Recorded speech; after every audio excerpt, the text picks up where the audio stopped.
존경하고 사랑하는 우리 구독자 여러분 반갑습니다. 여러분의 천만 라디오 최대장입니다. 어떻게 여러분 저녁 맛있게 드셨나요? 최대장도 저녁 먹고 이제서야 이제 영상 올리게 되었습니다. 오늘 모처럼 고기를 먹으면서 거의 포식했는가 모르겠다. 하여튼 잘 먹었습니다. 고기로 해가지고 아주 배부르게 배가 빵빵하게 잘 먹었네요. 그 생갈비라고 해요. 생갈비. 소고기 아니고 돼지 생갈비 먹었습니다. 돈이 없어가지고 돼지로 먹었는데 요즘 돼지고기도 상당히 비싸더라고요. 들리는 말에 의하면 그 한우도 요즘 할인한다던데 한우. 요즘 한우가 잘 안 팔리는 건지 아니면 공급이 많아서 그런지 요즘 한우 보니까 할인을 해가지고 지금 판매 촉진에 좀 열을 가고 있습니다. 여러분들 혹시 한우 좋아하시는 분들은 한번 가서 마트 가서 한우 많이 사 드세요. 하여튼 잘 먹고 열심히 또 일하고 그렇게 지내다 보면은 뭐 좋은 날이 오지 않겠나 하는 생각이 듭니다. 이 사진 속의 인물 아주 보면 볼수록 별로 안 좋아요. 이런 사람 나 별로 안 좋아합니다. 바이든 상당히 안 좋아합니다. 이 친구 때문에 계속 꼬이는 것 같아. 지금 우리나라도 그렇고 지금 전 세계적으로 시달려요. 뭐 시진핑 못지않게 아주 비호감이죠. 보니까 둘 다 비호감인데 하여튼 요즘 이런 얘기들도 많이 하더라고. 삼성전자가 미국 정부에 얼마나 시달리는지 아십니까? 상상 이상입니다. 그만큼 삼성전자가 상당히 지금 미국 정부에 시달린 거야. 이 바이든이 엄청 괴롭혀요. 은근히 이거 참 이 노인네 다음 재선에 떨어졌으면 좋겠어. 개인적으로 봤을 때. 삼성전자 그 미국 법인에서 근무했던 어떤 분이 이렇게 얘기를 한 거랍니다. 몇 개월 전에 한 말이라는데 미국 정부는 절대 공짜로 삼성전자한테 혜택을 주지 않습니다. 미국 놈들 보통 놈들이 아니에요. 아무리 우리나라의 우방국이라 하더라도 절대 손해보는 장사 안 한다는 겁니다. 절대 미국 애들이 손해볼 것 같아요. 절대 안 합니다. 그리고 필요한 정보를 수시로 삼성전자한테 요구를 합니다. 요구를 해가지고 이 보고서 형태로 제출을 하라고 막 압박을 한대요. 깡패죠, 깡패. 여러분들 공산국가만 깡패라는 게 아니야. 이 민주주의 국가라는 놈들도 깡패 많아요.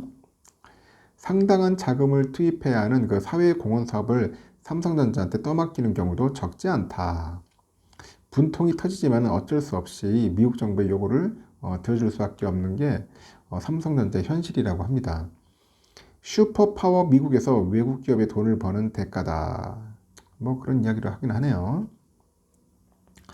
하여튼 미국의 그 반도체 지원법, 이 반도체 지원법은 그냥 미국에 투자한 그 반도체 기업에 보조금을 주는 법안인데 이 반도체 지원법이 여기에 이제 포함될 가드레일 조항 때문에 있어요. 가드레일.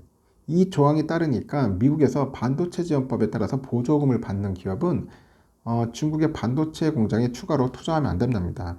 그러니까 중국과 인연을 끊으라고 자꾸 작정하면서 요구를 하는 것 같아요. 삼성은 한국 기업 중 가장 큰 영향을 받게 되겠습니다. 그래서 현재 삼성은 미국 텍사스주 테일러시의 최첨단 그 파운드리 공장을 짓고 있는데 투자액이 170억 달러 정도 되는 것 같아요. 22조. 추가 투자도 예상됩니다. 그 중국 시안의 삼성전자의 그 대규모 낸드 플래시 공장이 현재 돌아가고 있다고 하죠. 이 가드레일 조항이 현실화되면 삼성은 미국 테일러시의 파운드리 공장을 짓는 대가로 받게 될 그 미국 정부의 보조금을 포기를 하든지 아니면 미국 정부의 보조금을 받고 중국 시장 공장에 추가 투자를 멈추든지 양자택일을 해야 돼. 양자택일을 해라. 업계에서는 무엇을 선택하든 조 단위 손실은 피할 수 없을 것이다. 그런 관측도 있는 겁니다. 미국에서 이제 받을 수 있는 그 보조금은 연방정부하고 지방정부를 합쳐도 약 최대 3조 원 정도 되는 것 같아요. 최소 3조에서 한 5조 원 정도 되는 것 같습니다.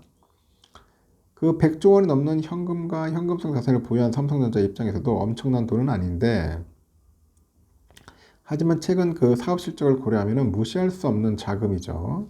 이 3조에서 5조도 무시할 수는 없어.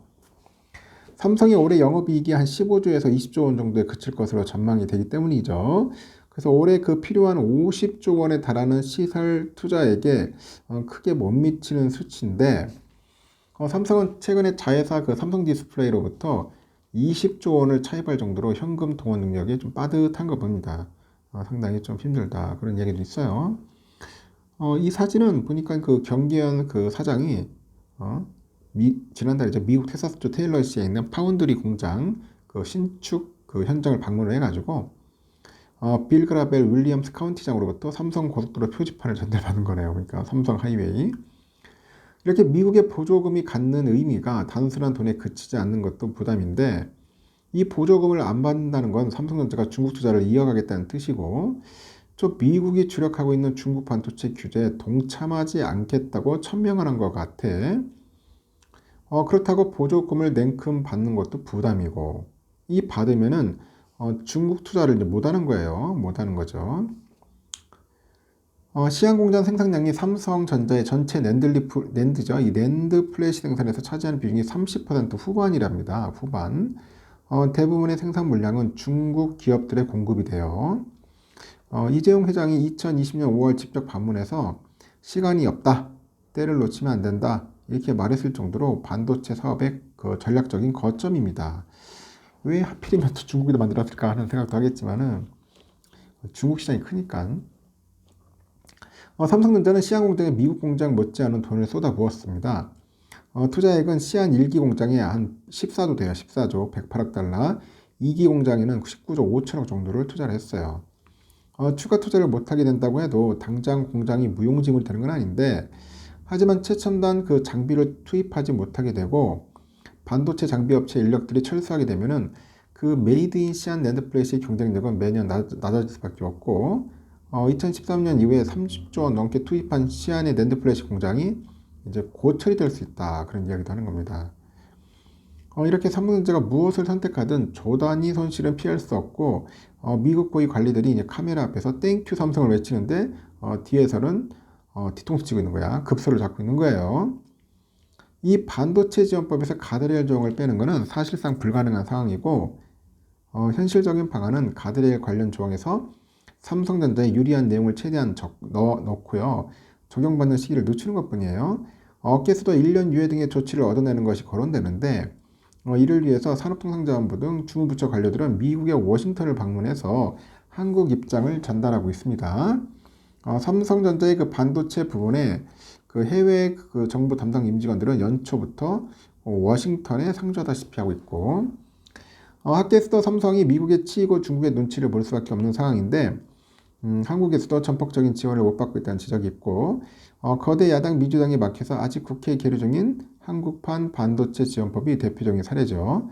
대통령까지 나서서 국내 기업에 대한 그 추가 제를 강조했지만은 민주당은 재벌 특혜 프레임을 씌워가지고 반도체 지원법의 그 통과에 협조하지 않고 있다고 합니다. 한 반도체 전문 대학교에서도 요즘 야당 의원들의 행태를 보면은 어느 나라 국회의원인지 의심스러울 정도로 지적을 하는 거예요. 왜 그런지 모르겠네. 지금 재벌 특혜가 아니라 지금 나라가 지금 운명이 지금 반도체 하나 가지고 먹고 살고 하는데 왜 자꾸 이렇게 참 못 살게 그런지 모르겠습니다. 하여튼 이달 말에 미국 정부는 가드레일 조항의 세부적인 사항을 공개할 건데 삼성은 2019년 미국의 중국 반도체 규제가 이제 본격화한 이후에 양국 사이에서 아슬아슬한 줄타기를 이어왔어요. 이제는 선택의 시간이 다가오고 있다. 그런 겁니다. 삼성 반도체 사업의 운명을 좌우할 여러 그런 어려운 결정들이 다시 한번 또 이재용 삼성전자 회장 앞에 놓이게 된 겁니다. 이재용의 결정 상당히 중요할 것 같습니다. 참 어렵네요. 일단은 여기까지 하겠습니다.